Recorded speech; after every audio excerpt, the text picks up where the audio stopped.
I always thought death would enter quietly. But tonight, it walked in wearing a perfectly tailored suit. I didn't even look up the first time the bell over the bar door chimed. In this part of the port district, bells rang for only 3 reasons: drunk, sailors, debt collectors, or someone making a very stupid entrance. I was hoping for the first, maybe the third, but the second? The universe has never been that kind to me. The bar was the kind of place where the lights never fully committed to being. Lights and the air always smelled like old rum, salt water, and bad decisions.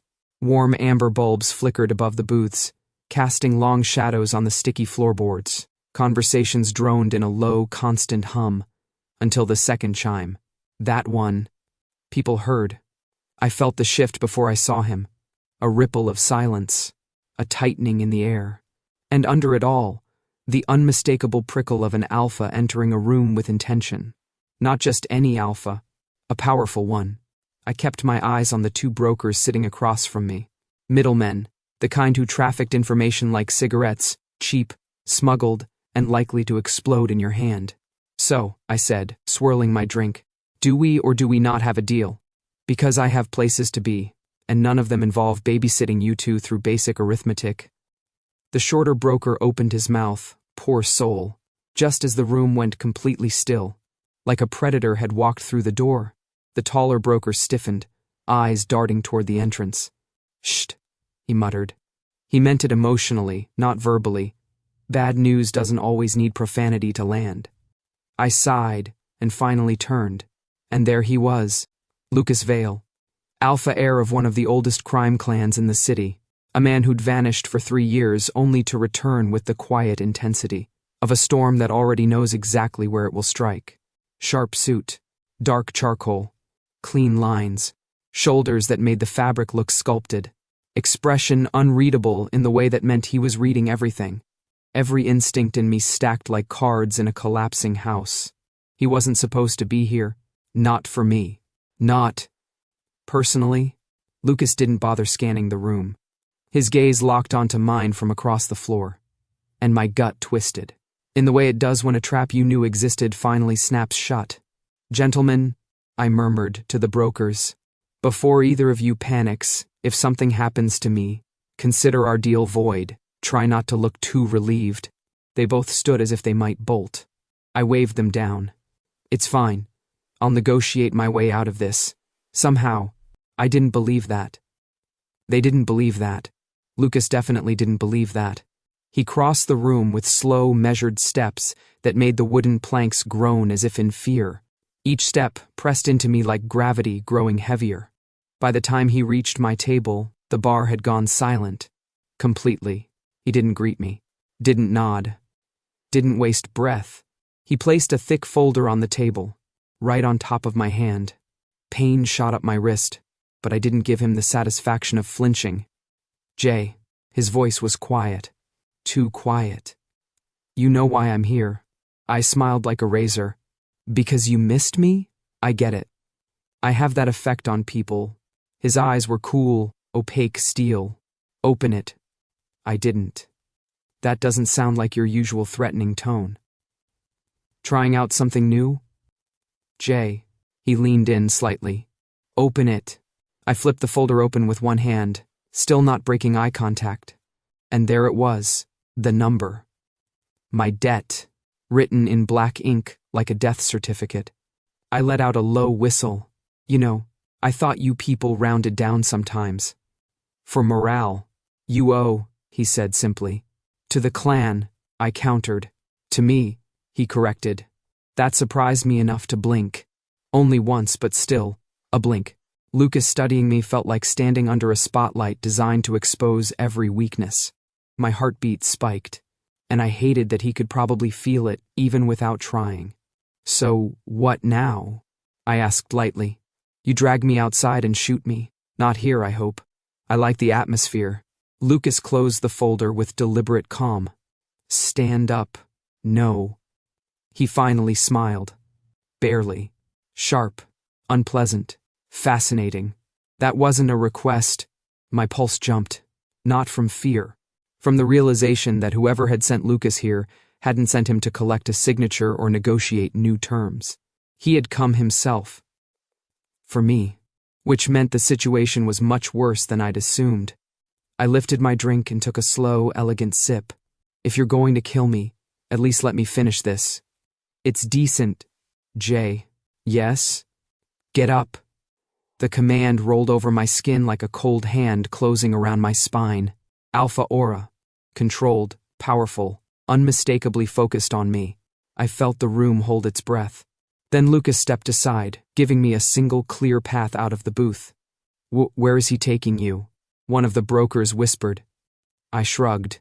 Probably hell, but I imagine it'll be a very tidy version of hell. Organized, color-coordinated. Lucas waited. Patient, but tense. Fine. I slid out of the booth, adjusted my jacket, straightened the cuffs, made sure that if I was going to die tonight, at least I'd look good doing it. Then he said the line I'd never expected. You're coming with me. As debt. No threat. No drama. Just fact. He wrapped a firm hand around my arm, not rough, not gentle, just final, and led me toward the door. The cold night slapped me across the face the moment we stepped outside. As he pulled me toward the sleek black car waiting at the curb, I cast one last look at the bar behind me, and sighed. I didn't even get to finish my cocktail.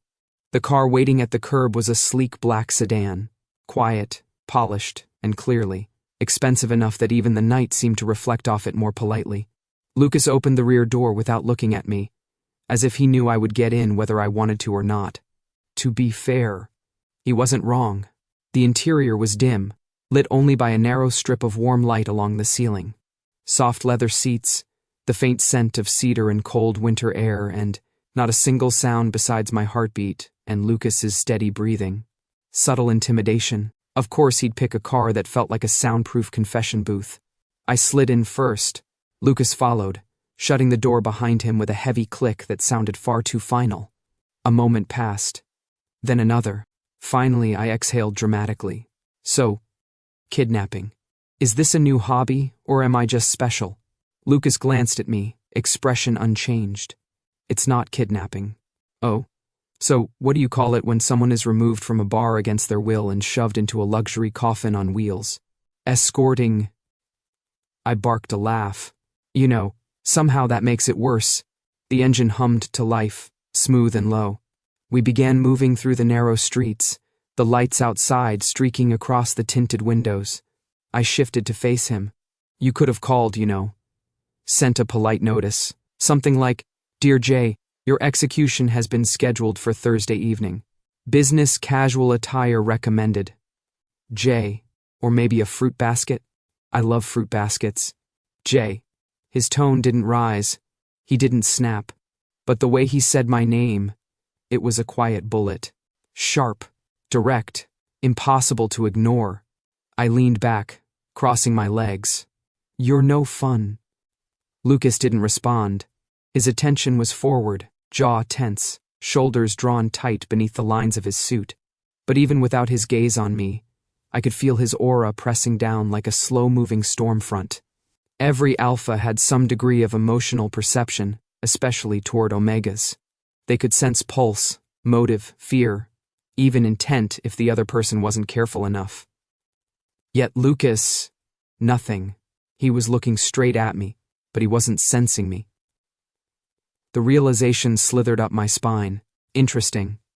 His fingers tapped once against his knee. Subtle, controlled. A tell.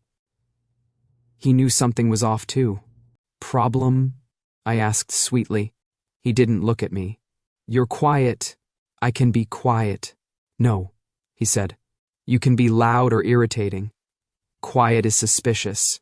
Wow. You really have me figured out. Another moment passed before he said, Not even close. The admission hung between us like static. I studied him openly now. The sharp line of his profile, the stillness that wasn't calm but coiled restraint. Most alphas projected their strength outward like heat. Lucas carried his inward, contained inside the walls of his composure, like a dangerous secret. I didn't think you'd come for me yourself, I said softly. Usually, your people handle this kind of cleanup. He didn't answer right away. Then, my people don't handle debts this large. That, I murmured, sounds personal. It's not. His tone made it clear the subject was closed, but the muscle ticking in his jaw suggested otherwise. We continued in silence until the city fell away, replaced by long stretches of road and darkness. Through the tinted window, I saw the first hint of iron gates rising out of the night ahead. Tall, austere, and flanked by stone pillars carved with symbols older than both of us. The Vale Estate. Even from the outside, it radiated a kind of cold authority. An empire built not on land but on fear and legacy. My stomach tightened, not with fear exactly, but with the awareness that once those gates closed behind us, there would be no easy exit. The sedan slowed as we approached. A guard waved us through, and the gates parted with a mechanical groan that vibrated through the ground. Past the entrance, the driveway wound through manicured lawns and statues that watched like silent judges. The main house rose at the end, modern steel and glass built on ancient stone foundations, imposing without trying. Lucas finally spoke. "You'll stay in a private wing. For your safety." "Ah, yes," I said lightly. Nothing says safety like being imprisoned by a man who could crush me with his pinky. He gave me a flat look. "Jay, what?" "I'm complimenting your commitment to fitness." The car came to a stop. A second later, a guard opened my door. Lucas didn't move yet. He watched me instead, unreadable. "Tomorrow," he said, "we'll go over the rules." I raised a brow. "Rules? Already sounds romantic." "Jay." "Yes." "Tonight," he said, voice low. "Just get used to being here." A shiver ran through me. Unwelcome, inconvenient, and definitely something I would deny later. I stepped out into the cool night air. The metal gates clanged shut behind us. And with that sound, one thing became painfully, undeniably clear. There was no turning back now. The private wing Lucas assigned to me looked less like a guest suite and more like the showroom of a luxury designer who had strong opinions about minimalism and emotional repression. Soft gray walls, clean lines, glass, steel, and carefully curated emptiness. If I exhaled too loudly, I might echo. Lucas stepped inside behind me, his presence filling the space in a way the furniture definitely didn't. "So," I said, turning in a slow circle, "is Stockholm Syndrome included in the package, or do I have to upgrade?" "Jay," he warned. "What?" "I'm just asking about the amenities. Spa, breakfast in bed, complimentary brainwashing." He didn't bite. He merely reached into his jacket and pulled out a small black folder. The kind men like him used for contracts, termination notices, and apparently, house rules. "Listen carefully," he said. "Oh, finally." The brochure. His eyes flicked up, cool, sharp, unimpressed. Rule 1. You do not leave this wing without escort. Escort sounds expensive. Should I tip? Jay. Yes, not alone. Continue. Rule 2, he said. You do not interfere in clan business. No eavesdropping, no wandering into meetings, no comments unless asked. I gasped dramatically. No comments? Lucas, you're taking away my main coping mechanism. Rule 3, he said, ignoring me entirely. You don't lie to my face. I placed a hand over my heart. I would never. You already have. That shut me up for an entire 2 seconds. He closed the folder. This arrangement is temporary. Cooperate, and we can resolve your debt with minimal conflict. And if I don't? He didn't answer. He didn't need to. The silence said enough.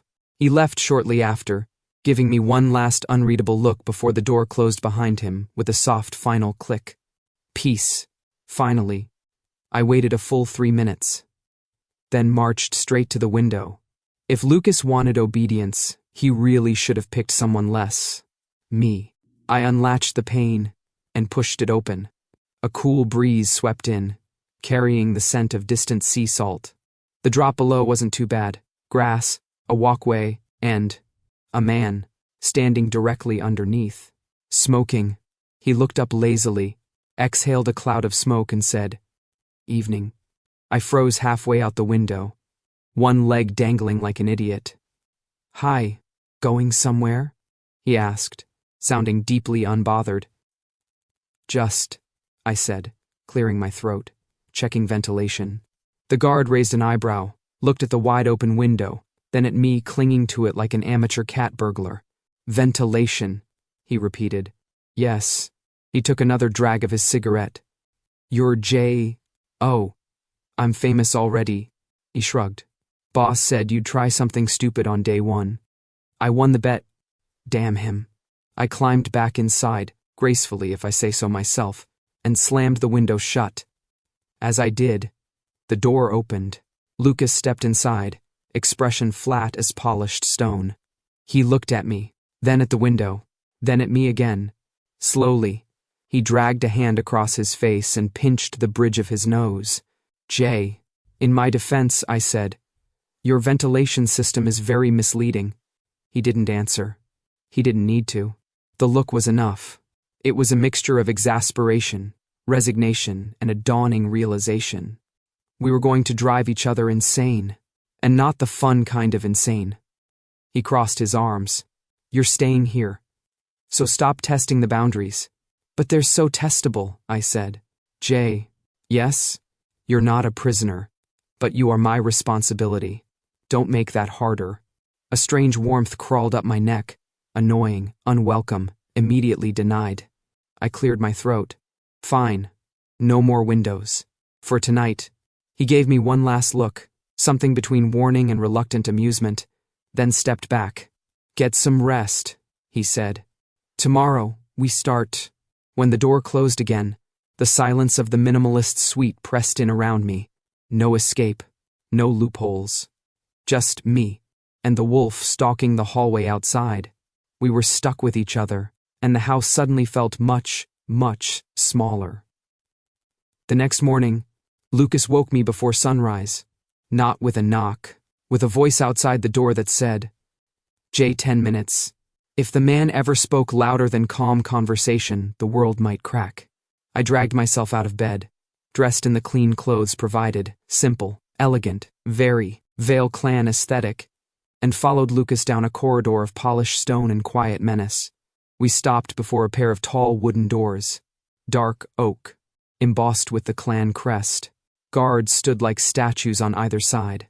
Lucas glanced at me. You'll stand beside me. Speak when necessary. I arched a brow. Define necessary. When I say your name, specific. I like it. He paused for a second too long. A tiny tell of irritation. Or nerves? Interesting.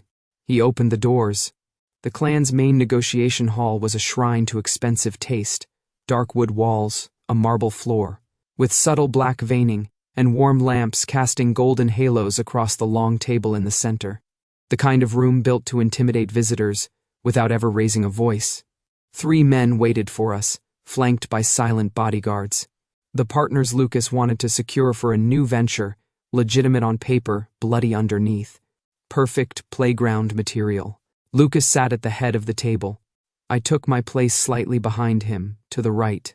The men greeted Lucas with stiff politeness, and me with curiosity, not the friendly kind. Let's begin, Lucas said. They dove straight into business.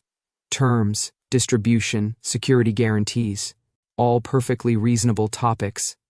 The problem was their voices and their emotions. The first partner, the one with the too white smile, radiated tension behind his charm. His heartbeat quickened every time Lucas mentioned deadlines. He was hiding something. The second, older and broader, was angry, at his companion, not at us. The third didn't speak at all, which made it easy to catch the flicker of fear in his aura. They weren't on the same page. They weren't even in the same book. Lucas spoke clearly, concisely, but I saw the flicker of frustration when their evasions piled up. He wasn't reading them correctly. He couldn't. But I could. I leaned down slightly, lowering my voice. The one on the left has a side deal. The big one thinks it'll ruin them. And the quiet one is terrified you'll find out. Lucas didn't look at me. How do you know? Because they're bad liars with loud hearts. Jay, relax. They're amateurs. His jaw tightened, not anger. Something like, Reluctant reliance. He nodded once. Subtle. Permission. I stepped forward. Gentlemen, I said, resting a hand lightly on Lucas's chair. There seems to be a small alignment issue on your side. The men stiffened. I smiled, a soft, polite, lethal smile. Before we move forward, perhaps you'd all like to confirm that you're negotiating the same deal? The big one blanched. The charming one lost half his charm. The quiet one looked like he might flee the room entirely. Bingo. Lucas leaned back slightly, letting me take the floor. I didn't speak loudly. I didn't threaten. I simply revealed. Deadlines worry you, I said to the first. You've made promises you can't keep. Maybe even to people Mr. Vale wouldn't approve of. A flicker of panic. Good. I turned to the second. And you're furious because he didn't tell you. The man's hands tightened on the table. And you, I said to the third, are afraid this entire partnership will fall apart before it even begins. You should be. Secrets, kill deals. The silence afterward was thick and heavy. Finally, the first man cracked. We can adjust the timeline, if needed, and share full transparency, the second muttered begrudgingly. The third simply nodded, grateful someone said it for him. Negotiations snapped into place after that. Clean. Efficient. No more lies to trip over. Lucas steered the rest of the meeting with the calm authority of someone who knew exactly when the tide had turned. By the end, the deal was secured. When the partners stood to leave, they lingered too long, eyes drifting to me with something far less polite than curiosity. Interest. Acquisition. Danger. Lucas saw it. His aura cooled several degrees. He stepped closer to my side than strictly necessary, enough to block their sightline. The men left quickly. When the doors closed, Lucas turned to me. You're dangerous, he said quietly. Not accusation, not praise. A realization. I tilted my head. Only when people lie badly. He studied me. Again that searching look. Again that tiny crack of something warm beneath the steel. This, he said finally, is why I took you. Because I'm charming? I offered. Because if I didn't, they would have taken you instead. His tone deepened. Jay, to them, you're not a debtor. You're a commodity. The words landed heavier than I expected.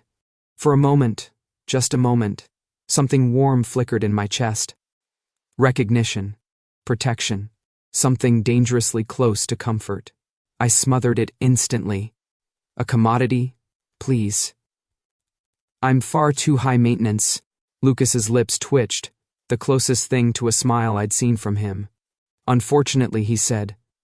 I'm starting to agree. Over the next few days, I learned something surprising about Lucas Vale. He didn't rule through terror. He ruled through precision. He moved through his clan headquarters like a scalpel, cutting out rot, exposing lies, dragging corruption into the light with a kind of cold, relentless efficiency that left no room for argument. And he did it all without raising his voice. Frightening, impressive, annoyingly attractive. I, of course, provided color commentary. Another one?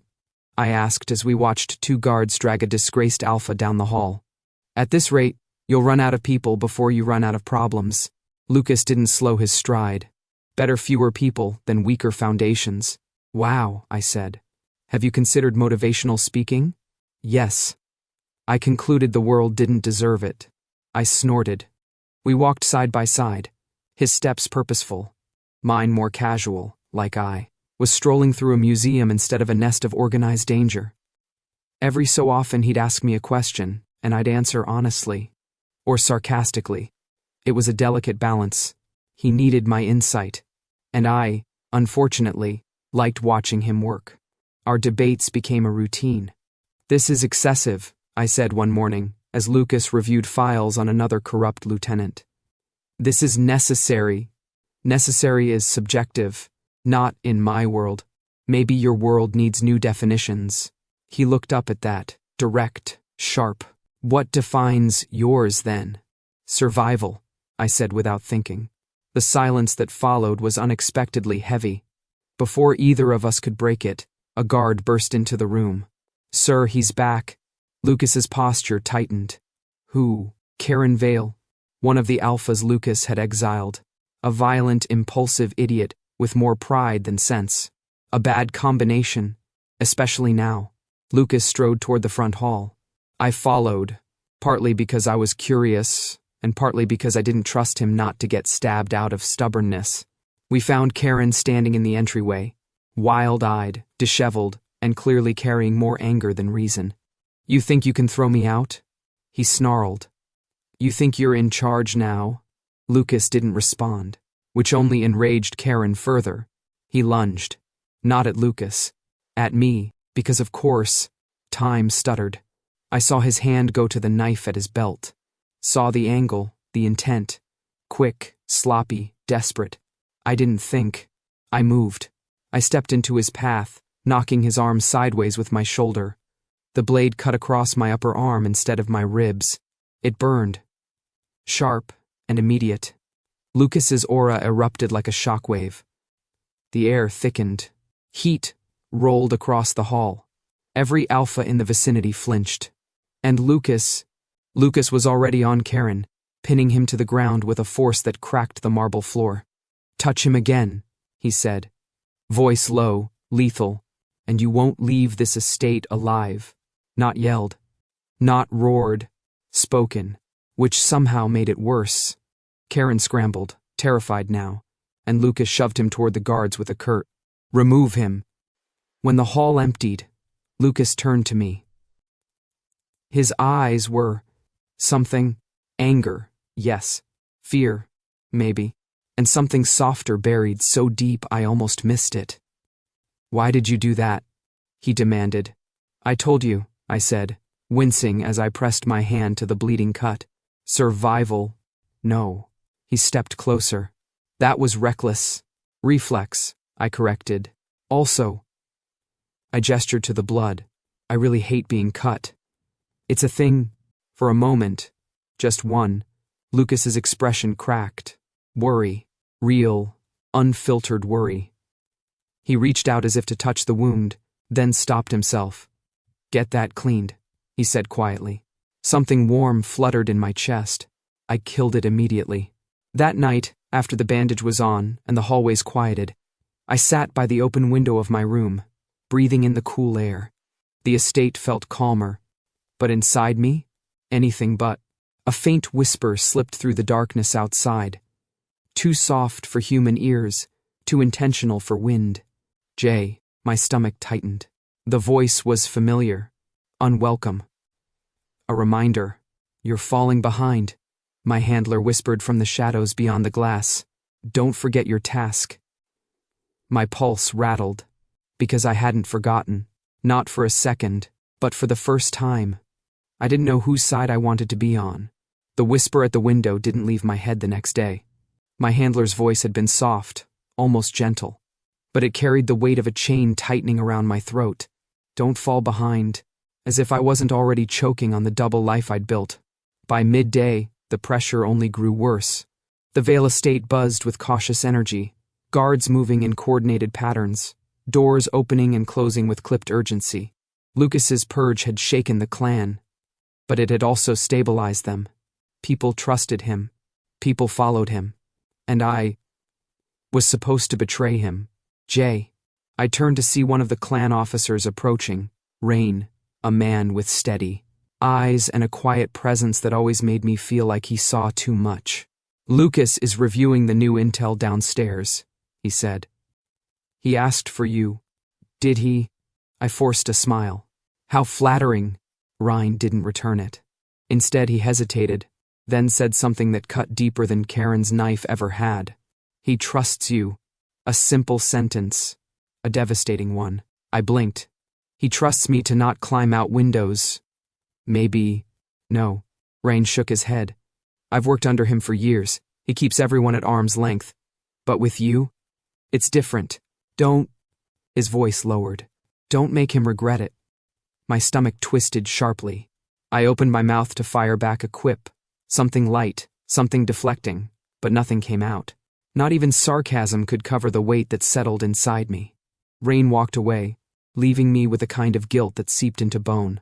I found Lucas in one of the strategy rooms. Maps, documents and digital screens lighting the walls with cool blue. He stood at the center table, sleeves rolled, posture rigid, eyes scanning a series of reports. He didn't look up when I entered, but he felt me. He always did. "You're late," he said. "Good morning to you too." Silence stretched, taut. Then he finally glanced over, studying my face with a gaze that saw pieces of me I didn't want uncovered. "You're distracted," he said. I shrugged one shoulder. "Maybe I'm just bored. Your meetings could sedate an elephant." Jay. His tone wasn't sharp. It was quiet, concerned. "Is something wrong?" I hated how gentle he sounded. It chipped away at whatever armor I had left. "Nothing's wrong," I lied. He stepped closer. "You're hiding something. And you," I countered, "are flattering yourself."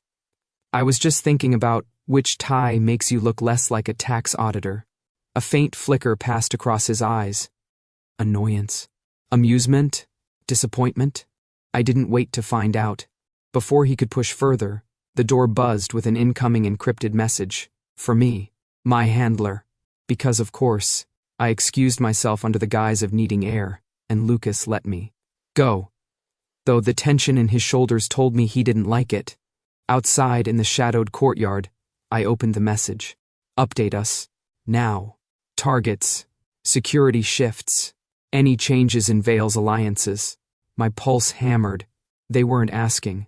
They were commanding. And I obeyed. Not fully. Not the dangerous details. Just enough to satisfy them. Enough to betray him. My fingers shook as I sent the partial intel. The moment it left my device, nausea hit like a physical blow. The world didn't tilt, but my insides did. Guilt rushed hot and thick, burning its way up my throat.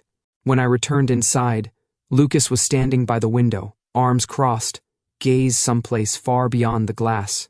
He turned as I approached. "Jay." His voice wasn't angry, just searching. "You look like someone who wants to be anywhere else." I swallowed hard, just tired. His eyes softened, but only for a second. "If something's wrong, tell me." I forced a crooked smile. "If something were wrong, Lucas, you'd be the last person I'd tell." It was meant as a joke, a deflection, but it landed like a wound. He looked at me, quiet hurt buried under steel, and nodded once, slowly. "Very well." He walked past me, leaving the room in a cold emptiness in his wake. I stood still long after he was gone, because I wasn't sure when lying to him had started to feel like lying to myself. The explosion hit so hard it shook the walls of the estate. At first I thought I imagined it, the deep, bone-rattling vibration, the shudder beneath my feet. But then, the second blast tore through the night, bright enough to light the hallway in a flash of violent orange. Shouts erupted, alarms blared, and the realization hit me with the same force as the explosion. This was my fault. The intel I'd sent, the tiny, harmless details, had been enough, more than enough. They'd used it, and they were here. Smoke flooded the corridor, thick and acrid. I staggered backward as guards rushed past, weapons drawn, shouting orders that dissolved into chaos. "Get to the West Wing. There's another breach. Where is the boss?" "Lucas." My chest tightened. I darted down the hall, ignoring the flames licking up the far wall. I pushed through smoke and confusion, the heat scorching my lungs, my ears ringing from another nearby blast. "Lucas," I shouted, even though I doubted anyone could hear over the chaos.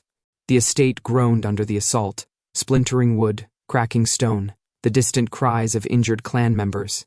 My heart hammered with every step. I had to find him. I had to. Another explosion rocked the ground. The floor trembled. A chunk of plaster crashed inches from my feet. A guard stumbled toward me, coughing. "You shouldn't be here." "Where is he?" I grabbed the man's arm. The guard's eyes were wide, terrified. "East Courtyard. He's trying to block them from reaching the vault." "Jay, it's not safe." I didn't wait for him to finish. I ran. The courtyard was a battlefield. Flames curled along the stone walls, casting long, monstrous shadows. Men fought hand to hand in the smoke. Bullets cracked through the air. The scent of burnt electricity and blood mingled into something metallic and sickening. I scanned the chaos, and then I saw him. Lucas, standing his ground near a toppled column, fighting off 3 attackers with a calm efficiency that shouldn't have been possible under the circumstances. His movements were precise, deadly, but he was vastly outnumbered. Lucas, I yelled, sprinting toward him. One of the attackers turned at the sound of my voice. He lifted his gun. "Jay, get down," Lucas shouted, lunging toward me. The gunshot rang out, deafening, but Lucas reached me first. His arm wrapped around my waist, dragging me down as the bullet grazed past where my head had been a split second earlier. He shielded me with his body, unthinking, instinctive. Too instinctive, too much like he cared. "Are you insane?" I shouted, breathless. You could have been—" "I'm aware," he grated out, pushing us behind the fallen column for cover. A moment later, pain flashed across his face. He staggered. Blood blossomed along his side. "Lucas." I reached for him. "Keep your head down," he growled, shoving me behind the stone before firing back at the attackers. The last of them scattered, retreating deeper into the smoke. When the immediate danger passed, Lucas sagged against the wall, breath shallow. "Damn it." I pulled his arm around my shoulders. "Come on. You can't stay here. There's another wave coming," he managed. "And you're not meeting them like this." I tightened my grip. "Move." We half stumbled, half fell through a smoke-filled archway. The heat followed us like a living creature. My vision blurred. The estate groaned again, a warning that the structure wouldn't hold much longer. "Where?" Lucas gasped. "There," I said, spotting the hidden entrance Rain had mentioned once in passing. "The tunnel." Lucas tried to protest, but I didn't let him. I shoved open the heavy steel hatch and dragged him inside just as another explosion ripped through the courtyard behind us. The underground corridor was narrow and dimly lit, lined with stone that vibrated with every distant blast.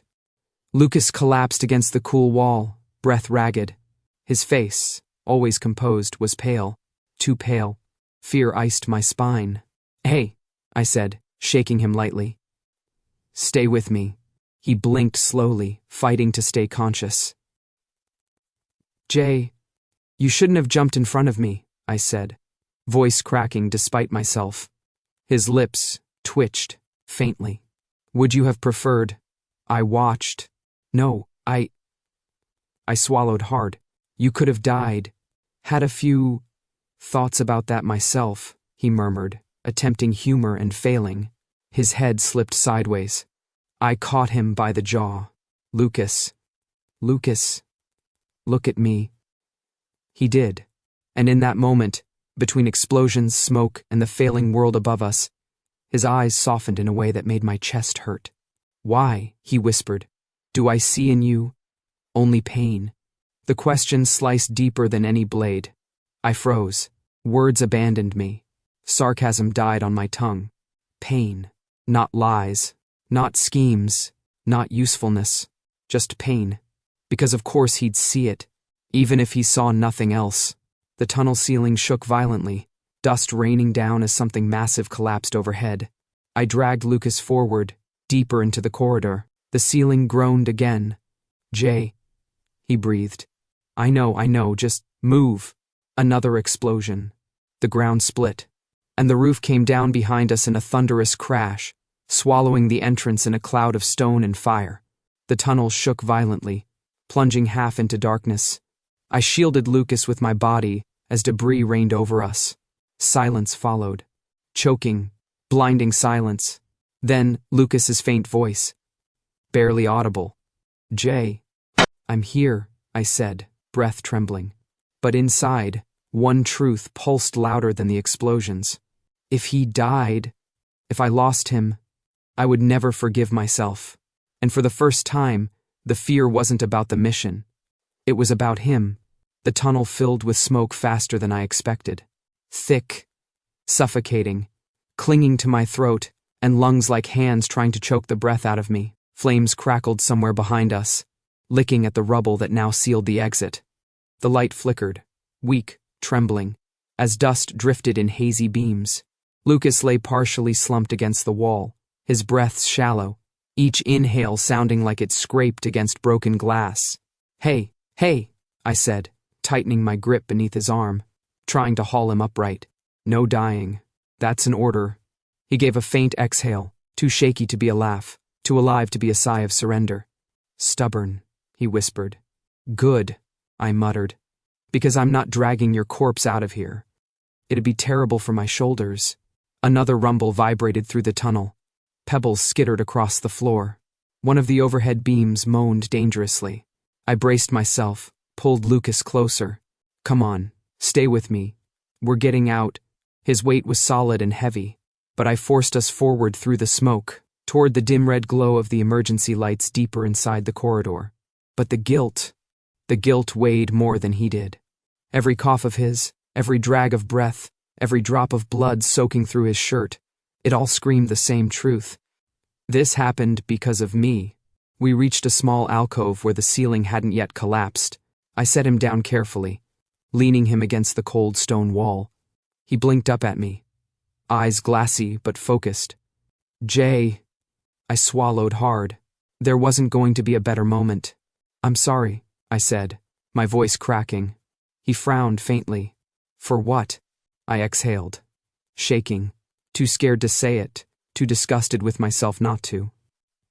This is my fault, I said. The breach, the attack. I gave them the path, accidentally, but I did. Lucas stared at me, not moving, not blinking, just watching. It wasn't supposed to lead to this, I choked out.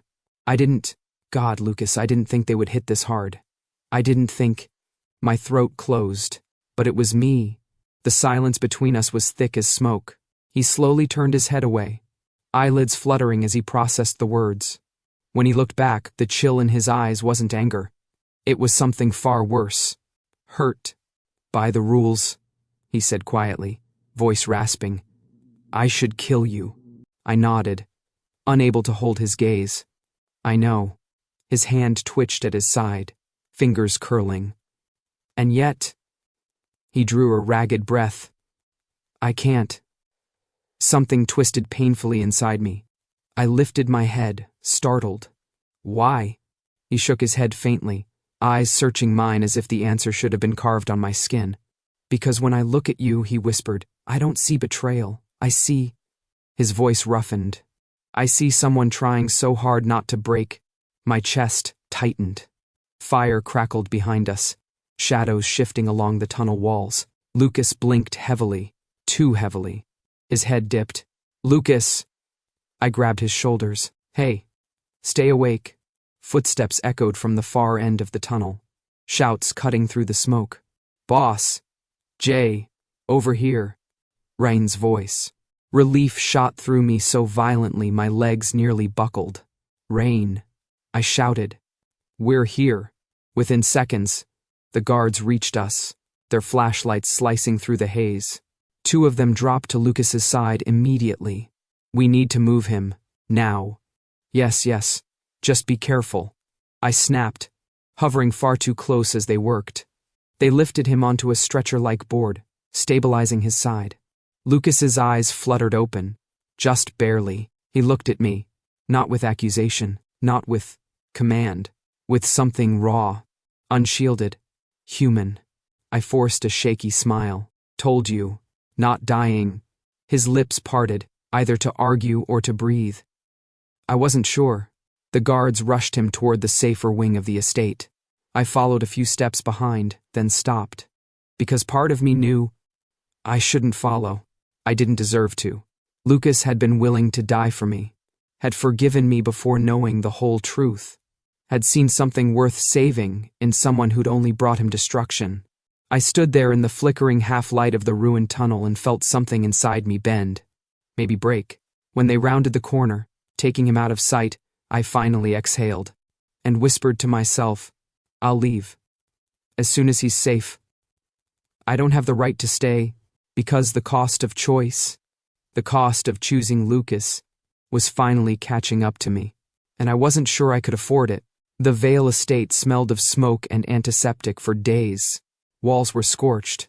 Several wings were closed off, People moved like shadows, silent, shaken, grieving in small ways that never made it to their faces.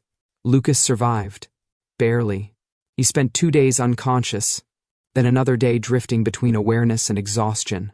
During that time, the entire clan seemed to exist on a knife's edge, because they knew someone had betrayed them, and they had already decided who. By the 4th evening, the council summoned an emergency meeting. I wasn't allowed inside, but the walls in the outer corridor were thin enough for the voices to bleed through. He brought the breach. He should be eliminated before he becomes a further threat. He was never one of us. My stomach twisted so hard I had to grip the stone railing to steady myself. Another voice, colder, sharper, cut through the shouting. Lucas, Jay stays under my authority. Someone scoffed. Authority? The Omega nearly got you killed. Correction, Lucas said, voice calm like a blade laid flat on the table. I nearly died because someone used him. Not because of him. Harsh silence followed. Then, and what do you intend to do with him? A pause. Then Lucas's answer, slow, controlled, dangerous. He is my debt, and I will decide the price. The words were formal, cold, but I felt the truth beneath them, pulsing like a heartbeat. He wasn't letting them touch me. Not officially, not unofficially, not at all. The meeting continued in low, tense murmurs, but I didn't stay to hear the rest. I walked away, before the guilt swallowed me whole. I returned to my room, still intact, untouched despite everything, and stared at the small arrangement of my belongings. The jacket I'd arrived in, a few clothes Rain had brought, a watch I'd repaired purely to pass time, the folder with my manufactured identity. None of it felt like mine. I packed anyway. Silent, deliberate, one piece at a time. When the bag was full, I zipped it shut and stared at it like it might answer the question I'd been avoiding for days.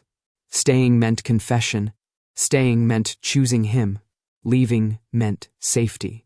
Distance, a chance to keep living with my sins. Leaving meant running. Again, I picked up the bag. It felt too heavy. Lucas's door was open, not wide, just enough that the warm lamplight spilled onto the hallway floor. I could hear him breathing before I even stepped inside. He sat on the edge of the bed, one hand braced against the mattress, the other pressed lightly to his healing ribs. He looked up the moment I entered. Gaze flicked from my face, to the packed bag, to the tension in my shoulders. He didn't speak. Not yet. I set the bag down between us like a confession.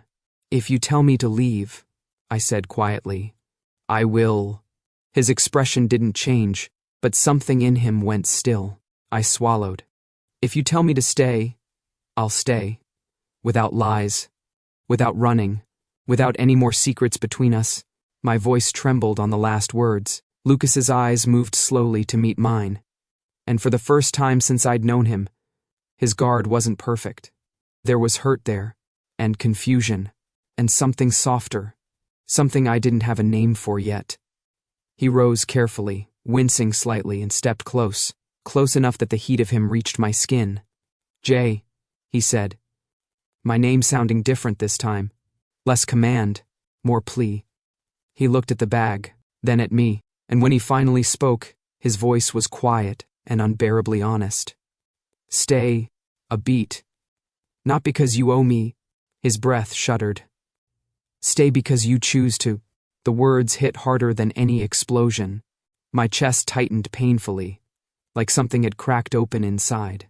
All the fear, all the guilt, all the running, it all dissolved under that one request. I let out a breath I didn't know I'd been holding. Then, slowly, I pushed the bag away with my foot. The soft thud of it hitting the corner of the room sounded like a verdict. Lucas exhaled. Relief. Raw and unhidden. I stepped closer. Just a fraction, but enough that our forearms brushed. I'm here, I said. Not by force. Not by debt. By choice. His eyes closed for one brief, fragile moment. When they opened again, something in him had shifted. Something fundamental. We stood there in the quiet glow of the lamplight, two people who had spent so long surviving, lying, pretending, finally choosing something real. Together. The Vale estate healed slowly. Stone was replaced, windows repaired, scorched corridors restored until no trace of the chaos remained, at least on the surface.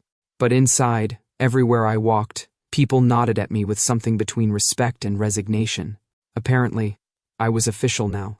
J. Vance, Clan Negotiator, a title that made some people nervous and others very nervous. Lucas didn't announce it with ceremony. He simply handed me a sleek black folder one morning and said, "Your contract." I flipped it open. Terms and conditions? Benefits? Paid vacation? You already take those without approval. True. There was, however, one clause written in Lucas's precise handwriting.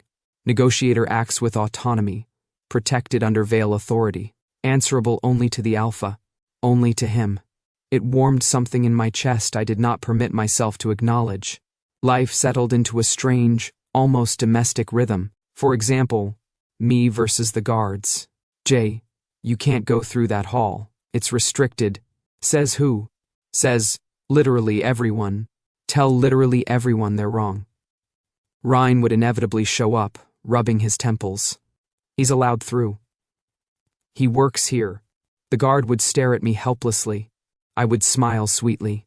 Reen would sigh like a disappointed father. And then there was Lucas, who witnessed these altercations with thinning patience.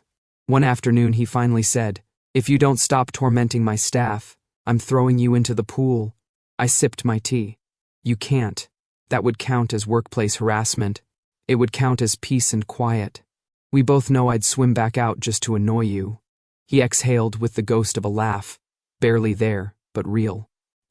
"You would, and you love it." He went silent at that, but his ears turned faintly red.